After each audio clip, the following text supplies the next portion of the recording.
In the following video, I will talk about the cementation process of brain tumors in intraoperative ultrasound images. This approach is of utmost significance for the neurosurgery to investigate the tumor state over time during the operation.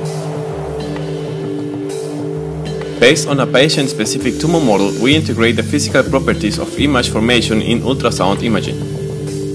The tumor model is obtained by segmenting the brain tumor schema automatically in the preoperative MRI, which is available almost 1 day before the operation. After the craniotomy, the model is shifted to the tumor showing the 3-dimensional intraoperative ultrasound because of the deformation in the brain tissue. This causes a significant overlapping error between the tumor model and the ultrasound image.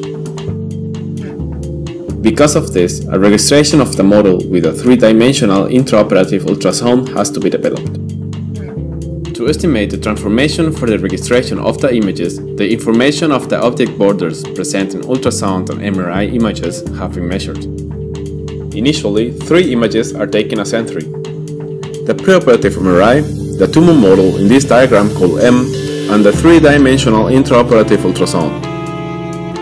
As we can see in this example, the MRI and the tumor model are not overlapping with the intraoperative ultrasound. To optimize the computing time, the system requires some input parameters as the center point of the tumor model, here called P2 of M, which is automatically computed from tumor model M. Additionally, the center point of the 3-dimensional intraoperative ultrasound is also required. This is entered manually into the system. These center points are entered as landmarks in the system, which will be joined, bringing the images closer together and generating the transformation T1.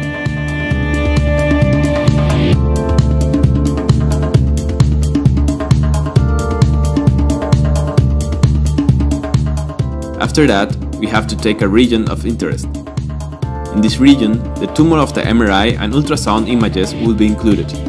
The size of this area will be extracted and will be computed based on the tumor size P1 of M plus 15 pixels in all directions. Subsequently, a gradient and isotropic diffusion filter is applied. This filter reduces the noise of the images without losing the information of its edges. Now we can start with the transformation estimation. To do that, we need to extract the gradient information of the images, applying the gradient recursive quotient filter.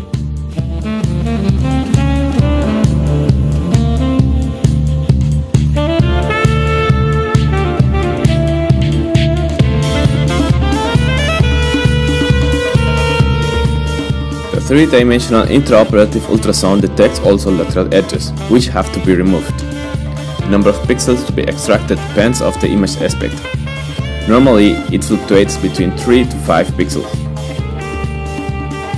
Now an automatic rigid registration algorithm takes place. This aligns the ultrasound and MRI gradient images, generating a second transformation called T2.